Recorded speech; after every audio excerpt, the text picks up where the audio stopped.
दिलवाएंगे।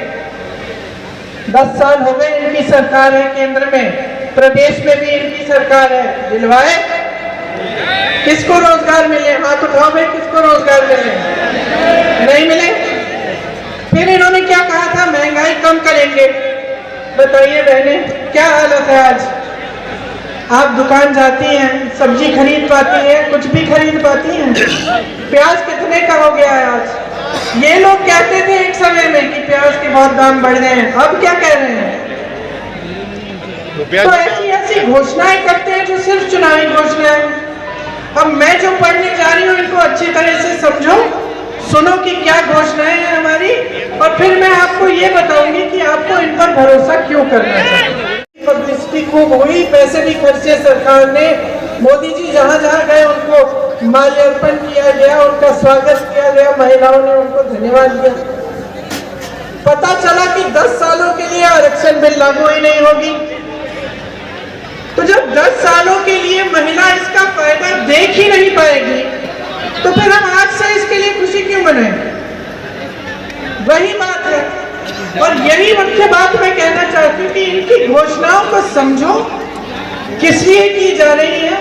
जो 18 सालों से काम आपके लिए नहीं किया, वो चुनाव के 2 महीने पहले क्यों कर रहे हैं? कोई वजह होगी, वजह साफ है। इनकी घोषणाएं आपके वोटों को लेने के लिए होती हैं। चुनाव हो जाएगा, कोई याद नहीं रखेगा कि किसने कौन सा खाता खोला और उसमें कितने पैसे डाले। ये मेरा अनुभव नहीं है, ये आपका अनुभव। दिवाली के लिए कोई मेहमान आ रहे हैं, कुछ भी करना है, तो मुखिया पैसे नहीं देते थे, खुद अपने पति के साथ वो कहीं ना कहीं से जुगाड़ करके और कुछ करके अपने आप कमा लेती थी और उससे काम चला लेती थी। अब सोचो कि आपकी ये सहेली एक दिन आपके पास आती है और आपसे कहती है कि सुनो, आज तो गजब हो गया, आज तो मेरे ससुर जी ने कहा कि तुम खाता खोल दो, हर महीने तुम्हारे खाते में मैं 1200 रुपए डाल दूंगा। बहुत खुश है तुम्हारी सहेली, तुम क्या कहोगी उससे? क्या कहोगी? मेरी सहेली होती तो मैं कहती मेरी मूर्खता मत करो, समझदार बन जाओ। 18 सालों से तुम्हें इस मुखिया ने कुछ नहीं दिया है, अब तुमसे कह रहे हैं कि खाता खोल दो, इसमें पैसे डाल दूंगा, जरूर कोई चाल होगी। यही कहती ना तुम भी, है ना? क्योंकि इंसान का अनुभव क्या होता है, हम तो अपने अनुभव पे चलते हैं। कोई हमें कोई भी सपना दिखा दे, कुछ भी कह दे, कल कह देंगे कि महिलाओं के लिए आरक्षण कर रहे हैं, संसद में महिलाओं के लिए बड़ा आरक्षण। वो पढ़ के सुना देती हूँ क्योंकि वो सबसे आपके काम की बात है। मेरी बहनों, लाडली योजना के बारे में सुना? अगर नहीं सुना तो और भी अच्छा है। लेकिन भाजपा ने आज कल कुछ मेरे ख्याल से 1-2 महीने पहले एक योजना की घोषणा की, लाडली योजना की घोषणा। उसमें उन्होंने कहा है कि आपके खातों में थोड़े बहुत पैसे वो हर महीने डालेंगे, शायद 1200 रुपए। ये कहा है, कुछ महिलाओं को उन्होंने भेज दिए। देखिए, हमारी अपनी घोषणा है, कांग्रेस की ये घोषणा है कि 1500 रुपए आपके खाते में हर महीने हम डलवाएंगे। अब उनकी घोषणा और हमारी घोषणा में फर्क क्या है मैं बताना चाहती हूँ। बहनें बैठी हुई हैं, आप सोचो अगर आपकी कोई सहेली होती जिसकी शादी किसी के घर में हो गई, बड़े परिवार में, परिवार के मुखिया थोड़े कंजूस हैं, ठीक है, नहीं दिए। मध्य प्रदेश में आज तमाम पद खाली क्यों हैं बताइए? यहाँ नौजवान खड़े हैं, आप सबने कहा रोजगार नहीं दिए, लेकिन आपको मालूम है कि कितने पद खाली पड़े हैं? कि जैसे स्वास्थ्य व्यवस्था में आप देखें, तमाम पद 90% से ज्यादा हर स्तर पर खाली पड़े हैं। विश्वविद्यालयों में शिक्षकों के पद खाली हैं, क्यों नहीं भरे? आपकी सरकार रही 18 सालों से, तो आप भर सकते थे। आजकल तो नौजवान कोई ऐसा नहीं है जो पढ़ा लिखा नहीं है। गरीब से गरीब परिवार में आजकल माँ बाप मेहनत इसलिए करते हैं कि बच्चा पढ़े लिखे और उसका भविष्य मजबूत बने, उसको अच्छा रोजगार मिले।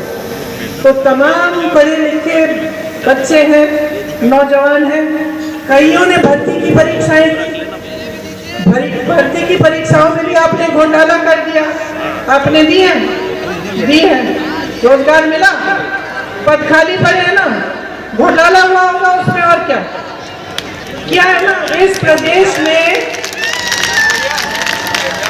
प्रदेश में जितने घोटाले हुए हैं शायद देश के किसी और प्रदेश में नहीं हुए होंगे इनके कार्यकाल में। मेरे पास एक लंबी लिस्ट होती थी, क्या ये है राजनीति का मकसद? नहीं है ना। तो अब हम चाहते क्या है? हम अपनी सरकारों से, अपने नेताओं से चाहते क्या है? थोड़ी बहुत ईमानदारी तो चाहते हैं ना, ईमानदारी से काम करें। थोड़ा बहुत एक विजन होना चाहिए कि भाई तुमने सोचा है, अगर मुख्यमंत्री बनोगे, मंत्री बनोगे, सोचा है कि हमारे प्रदेश के लिए अगले 10 सालों में क्या करके दिखाओगे। ये भी चाहते हैं हम कि भाई कोई सोच समझ होनी चाहिए। मोदी जी कहते हैं कि 70 सालों में कांग्रेस ने कुछ नहीं किया।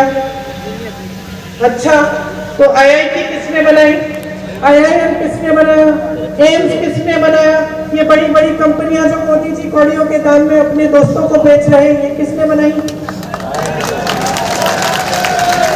ये हवाई जहाज तो मोदी जी खरीद रहे हैं 8,000 करोड़ के, 8,000 करोड़ के अपने लिए खरीदे 2 हवाई जहाज। ये जो खरीद रहे हैं इनकी, ये सब एयरपोर्ट सब कुछ, ये किसने बनाया? ये बंदरगाह जो दे रहे हैं अडानी जी को, ये किसने बनाया? 70 सालों से कुछ नहीं हुआ बहनों और भाइयों।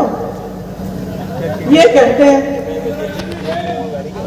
इंदिरा गांधी डैम कह रहे हैं आप, तो ये सब बातें करते हैं आपके सामने, ये नहीं बताते कि 10 सालों में इन्होंने क्या किया, 18 सालों में मध्य प्रदेश में क्या किया। सीधी सी बात है, चुनाव का समय है।